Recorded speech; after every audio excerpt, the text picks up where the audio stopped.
पुरानी कहावत है कि जिस ओर जवानी चलती है उस ओर जमाना चलता है। शायद यही कारण है कि अपने हिसाब से जमाने को चलाने के लिए जवानी को उल्टे सीधे नफरत के रास्ते पर भटकाने का प्रयास लगातार कई सालों से हो रहा है। देश के युवाओं को कभी धर्म के नाम पर नफरत और दंगे करने में झोंक दिया जाता है तो कभी सट्टेबाजी में उलझा दिया जाता है ताकि वो अपने मूल मुद्दों को भूले रहें और जिम्मेदार लोगों से सवाल न कर पाएं। परंतु कहा यह भी जाता है कि हर चीज़ की एक हद होती है। अंधकारमय भविष्य कुछ समय तक छिपाया जा सकता है, मगर एक बार जब नजर आ जाता है तो छिपाने के सारे जुगाड़ फेल हो जाते हैं।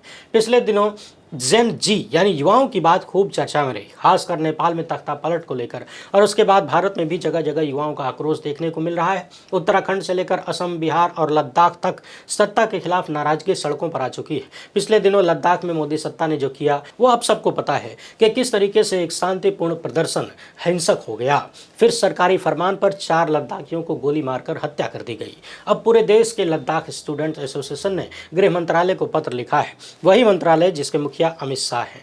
अपने इस पत्र में युवाओं ने 5 तरह की डिमांड किया है। क्या है उसको देखेंगे। इसके एक दिन बाद गृह मंत्रालय से जो पहल हुई उस पर भी बात करेंगे। चर्चा ये भी करेंगे कि जलवायु कार्यकर्ता सोनम वांगचुक की पत्नी उनकी गिरफ्तारी को लेकर और पाकिस्तान दौरे को लेकर तथा मनी लॉन्ड्रिंग को लेकर क्या क्या खुलासा कर रही हैं, और देखेंगे कि किस तरीके से मोदी सत्ता ने अपने माथे पर अघोषित तानाशाही का ठप्पा लगवा लिया है। जी हाँ, सोनम वांगचुक की पत्नी ने जिस तरह की बातें कही हैं वो सीधे सीधे नरेंद्र मोदी के दावों को खोखला साबित करता है और सवाल उठाता है कि आखिर प्रधानमंत्री विदेशों में जाकर इतना झूठ कैसे बोल लेते हैं, और सोनम जैसे देश प्रेमी भारत के लाडले को देशद्रोही बताकर जनता का भरोसा खोते जा रहे हैं। उनकी पत्नी ने यह भी बताया कि आईबी के अधिकारियों ने पहले ही कथित रूप से चेतावनी दिया था। बात यह भी करेंगे कि लद्दाख के मामले में अडानी कनेक्शन क्या है। पिछले दिनों हमने अंबानी कनेक्शन भी देखा था, यानी A1 का पहले देखा, अब A2 का देख लीजिए। दुनिया के किसी भी लोकतंत्र के लिए इससे ज्यादा दुर्भाग्यपूर्ण कुछ भी नहीं हो सकता।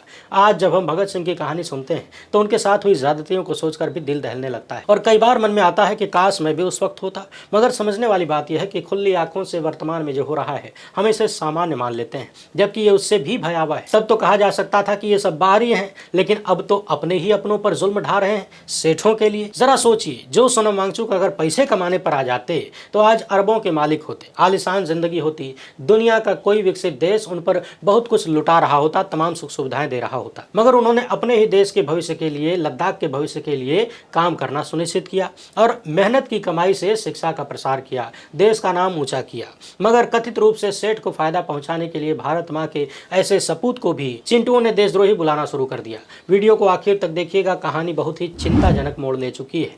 पहली बार है तो चैनल को सब्सक्राइब करके घंटी बजा दीजिए टन से।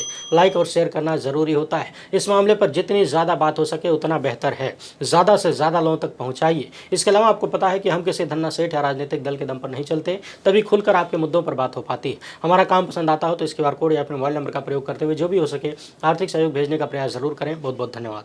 सबसे पहले हम सोनम वांगचुक की पत्नी ने जो कहा है उसको जान लेते हैं। BBC हिंदी के साथ बातचीत करते हुए सोनम वांगचुक की पत्नी डॉक्टर गीतांजलि, जो कि हयाल की CEO फाउंडर भी हैं, फाइनेंस में MBA हैं, कई इंटरनेशनल कंपनी जैसे फर्ग्यूसन, डिलाइट में महत्वपूर्ण पदों पर काम कर चुकी हैं, उन्होंने बताया कि सोनम वांगचुक अपने गांव में शांतिपूर्ण प्रदर्शन कर रहे थे।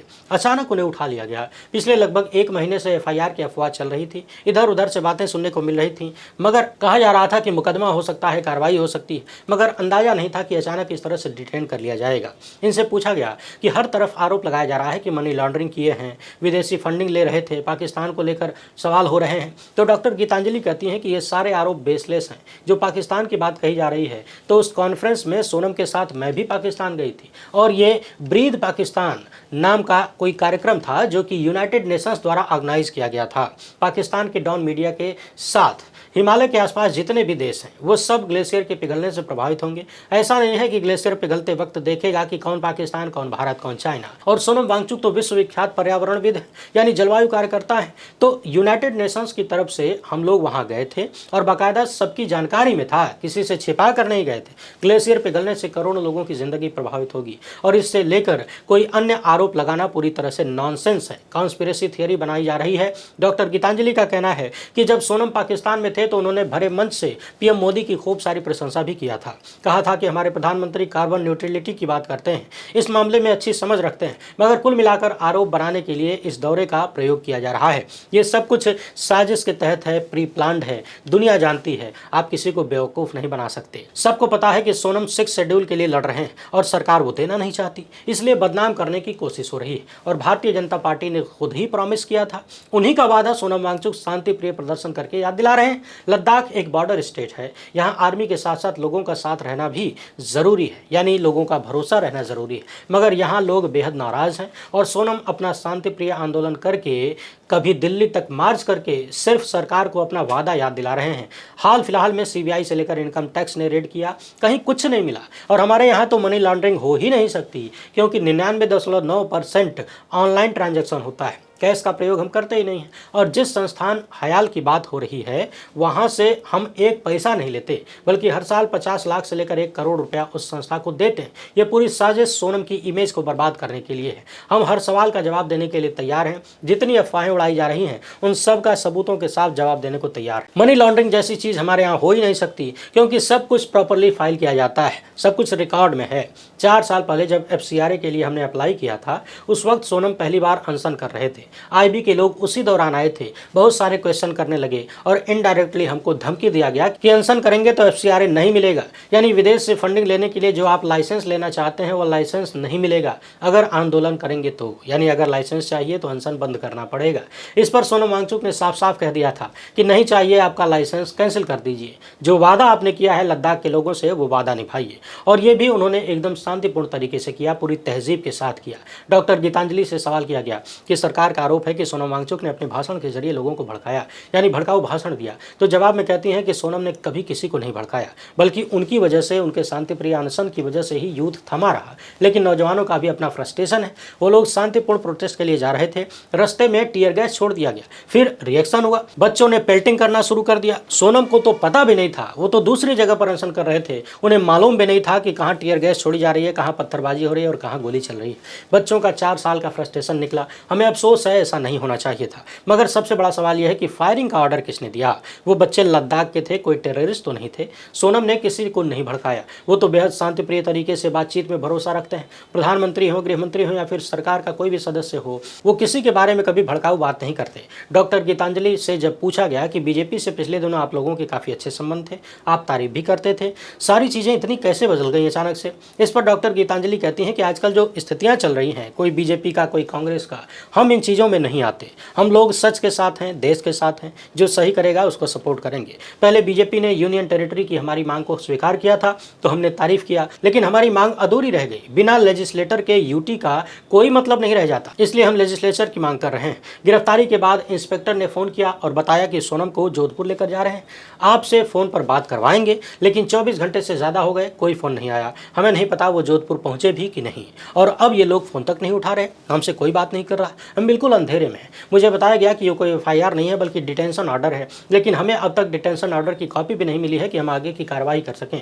इसके बाद CRPF को बिठा दिया गया है, यानी हम जहां हैं उसके बाहर CRPF को लगा दिया गया है। जो लोग भी हमसे मिलने आते हैं, प्रेस वाले आते हैं, उन्हें रोक दिया जाता है। ये सीधे सीधे फ्रीडम ऑफ स्पीच को दबाया जा रहा है। ऐसे में हम कैसे अपने आप को मदर ऑफ ऑल डेमोक्रेसीज, यानी सभी लोकतंत्र की माँ कह सकते हैं? पहले तो आपने अंतर्राष्ट्रीय स्तर पर फेमस वैज्ञानिक शिक्षक के साथ अन्याय किया, फर्जी तरीके से आरोप लगाकर गिरफ्तार किया। दूसरी तरफ इंटरनेट जाम कर रखा है, लोगों को घर के भीतर नहीं आने देते। जब हर तरफ से आप हमारी आवाज़ को दबा रहे हैं, हमें बोलने से रोका जा रहा है, तो ये डेमोक्रेसी के लक्षण है या फिर कुछ और है? ध्यान रहे कि लोकतंत्र में सबसे बड़ा अधिकार बोलने का अधिकार है, यहाँ वही लूटा जा रहा है, दबाया जा रहा है। आगे NSA लगाए जाने पर जब सवाल किया गया तो डॉक्टर गीतांजलि कहती हैं कि इंस्पेक्टर ने बताया था कि NSA लगाया जा रहा है, लेकिन हमारे अनुसार इसका कहीं कोई वजूद नहीं है। सोनम वांगचुक ने अपने करियर में कभी ऐसा कुछ नहीं किया, वो हमेशा पीसफुल प्रोटेस्ट और बातचीत में भरोसा रखते हैं, जबकि ये कानून उनके ऊपर लागू होता है जो देश में दंगा करवाना चाहते हैं, देश को भड़काना चाहते हैं, कुछ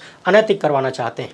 जानबूझकर इतना डिफिकल्ट एक्ट लगाया गया है ताकि परेशान किया जा सके, बेल न मिल सके। और आपको याद होगा, सोनम वांगचुक की गिरफ्तारी से पहले उन्होंने कहा था कि उन्हें खबर मिल रही है कि उनके खिलाफ कुछ ऐसे मामले बनाए जा रहे हैं जिससे उन्हें 2 साल तक अंदर रखा जा सके बिना बेल के। यानी दुनिया भर में घूम घूम कर लोकतंत्र की अम्मा का ढोल बजाने वाले प्रधानमंत्री की सरकार अपने ही देश के एक ऐसे व्यक्ति को देशद्रोही बता रही है जिन्होंने पूरी दुनिया में भारत का नाम रोशन किया। एक तरफ प्रधानमंत्री स्वदेशी की बात करते हैं, दूसरी तरफ जो व्यक्ति भारत को आत्मनिर्भर बनाने की क्षमता रखता है, बना रहा है, उसे देशद्रोही करार दिया जाता है, उसे गालियां दिलवाई जाती हैं। उधर देश भर के लद्दाख स्टूडेंट एसोसिएशन ने गृह मंत्रालय को पत्र लिखा और उनके सामने 5 मांगे रखी। कहा गया है कि 24 सितंबर को जो घटना हुई जिसमें गोली वगैरह चली, 4 लद्दाखियों की मौत हुई, उस मामले की पारदर्शी निष्पक्ष तरीके से स्वतंत्र जांच हो ताकि सच सामने आए और जिम्मेदारी तय हो। वैसे आपको याद दिला दें, जिन 4 लद्दाखी लोगों की यहाँ मौत हुई है उनमें से एक पूर्व सैनिक भी थे। नाम था सावांग थाचिन। उनके पिता का कहना है कि 32 साल मैंने सेना में कठिन जगहों पर नौकरी की, बर्फ पिघलाकर पानी पिया, हम गरीब हैं इसलिए हमारे बेटे को मार दिया गया। पुलिस के एसएसपी या जिला कलेक्टर का बेटा होता तो गोली चलती क्या? सोचिए, कहीं भी इस बात की चर्चा नहीं हो रही है, सवाल नहीं हो रहा है कि आखिर गोली चलाने का आदेश किसने दिया। और जो गोदी मीडिया अब तक सोनम वांगचुक को हीरो ऑफ द नेशन बताता था, उसी गोदी मीडिया के लपटझंडे अब सोनम वांगचुक को देश विरोधी बताने में जुट गए। अपने पत्र में स्टूडेंट ने पीड़ितों के लिए सहायता की मांग किया है। कहा है कि सभी घायलों का निःशुल्क इलाज हो और मृतकों के परिजनों को मुआवजा देने की अपील किया है। तीसरी मांग है कि शांतिपूर्ण प्रदर्शन करने वालों को रिहा किया जाए और उन्हें अपराधी की तरह न माना जाए क्योंकि वे लोकतांत्रिक अधिकार का प्रयोग कर रहे थे। अगली मांग है सोनम वांगचुक की रिहाई। लद्दाख के लिए अहिंसक और रचनात्मक कार्य करने वाले श्री सोनम वांगचुक को तुरंत रिहा किया जाए। वो युवाओं को सेवा और अहिंसा के मूल्य से प्रेरित करते हैं। लद्दाख के युवाओं ने मांग किया है कि देश भर की सभी लद्दाख छात्र एसोसिएशन को कानून सम्मत तरीके से शांतिपूर्ण विरोध प्रदर्शन करने की अनुमति दी जाए ताकि बिना किसी दमन के और डर के ये लोग अपनी बात रख सकें। इन लोगों ने साफ साफ कहा है कि हम लोकतंत्र और न्याय व्यवस्था पर आस्था रखते हैं और आशा करते हैं कि मंत्रालय संवेदनशीलता व तत्परता से इन मांगों पर निर्णय लेकर लद्दाख में शांति, न्याय और सद्भाव को बहाल करेगा। वैसे आपको बता दें,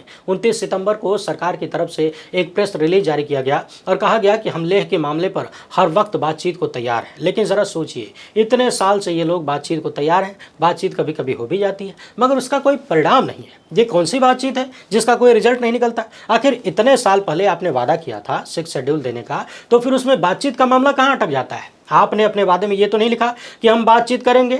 उस वक्त तो वादा करके वोट ले लिया, चुनाव जीत गए और अब आप कहते हैं कि बातचीत करेंगे। आपके पास बातचीत करने के लिए भी समय नहीं मिलता।